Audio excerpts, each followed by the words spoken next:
एक समय की बात है, बादशाह अकबर ने अपनी बेगम के जन्मदिन के लिए बहुत ही खूबसूरत और बेशकीमती हार बनवाया था। जब जन्मदिन आया तो बादशाह अकबर ने वह हार अपनी बेगम को तोहफे में दे दिया, जो उनकी बेगम को बहुत पसंद आया। अगली रात बेगम साहिबा ने वह हार गले से उतारकर एक संदूक में रख दिया। जब इस बात को कई दिन गुजर गए तो एक दिन बेगम साहिबा ने हार पहनने के लिए संदूक खोला, लेकिन हार कहीं नहीं मिला। इसी से वह बहुत उदास हो गई और इस बारे में बादशाह अकबर को बताया। इस बारे में पता चलते ही बादशाह अकबर ने अपने सैनिकों को हार ढूंढने का आदेश दिया, लेकिन हार कहीं नहीं मिला। इसी से अकबर को यकीन हो गया कि बेगम का हार चोरी हो गया है। फिर अकबर ने बीरबल को महल में आने के लिए बुलावा भेजा। जब बीरबल आया तो अकबर ने सारी बात बताई और हार खोज निकालने की जिम्मेदारी उसे सौंप दी। बीरबल ने समय व्यर्थ किए बिना ही राजमहल में काम करने वाले सभी लोगों को दरबार में आने के लिए संदेश भिजवाया। थोड़ी ही देर में दरबार लग गया।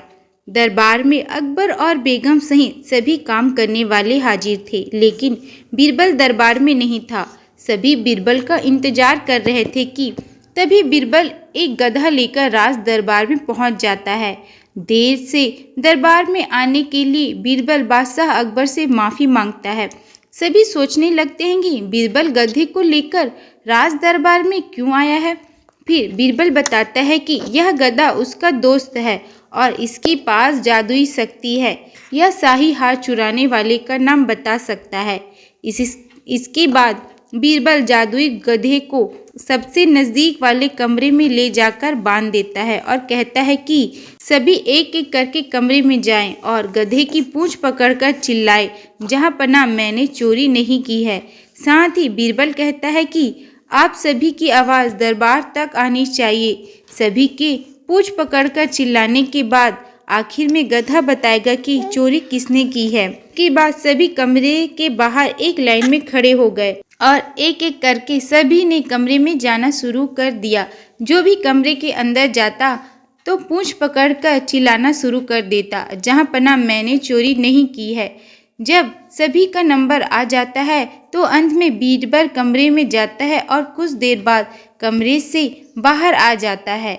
फिर बीरबल सभी काम करने वालों के पास जाकर उन्हें दोनों हाथ सामने रखने को बोलता है और एक एक करके सभी के हाथ सूंघने लगता है। बीरबल की इस हरकत को देखकर सभी हैरान हो जाते हैं।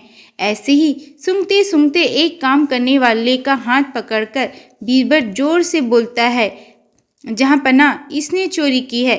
ये सुनकर अकबर बीरबल से कहते हैं, तुम इतने यकीन के साथ कैसे कह सकते हो कि चोरी इस सेवक ने ही की है? क्या तुम्हें जादुई गधे ने इसका नाम बताया है? तब बीरबल बोलता है, जहां पना यह गधा जादुई नहीं है, यह बाकी गधों की तरह साधारण ही है। बस मैंने इस गधे की पूंछ पर एक खास तरह का इत्र लगाया है। सभी सेवकों ने गधे की पूंछ को पकड़ा, बस इस चोर को छोड़कर, इसलिए इसके हाथ से इत्र की खुशबू नहीं आ रही है। फिर चोर को पकड़ लिया गया और उससे चोरी के सभी सामान के साथ ही बेगम का हार भी बरामद कर लिया गया। बीरबल की इस अक्लमंदी की सभी ने सराहना की और बेगम ने खुश होकर बादशाह अकबर से उसे उपहार भी दिलवाया। इस कहानी से यह सीख मिलती है कि बुरे काम को कितना भी छुपाने की कोशिश करो, एक दिन सबको पता चल ही जाता है। इसलिए बुरे काम नहीं करने चाहिए। तो अगर वीडियो पसंद आए तो लाइक सब्सक्राइब जरूर करें। मिलते हैं अगली वीडियो में। Bye bye.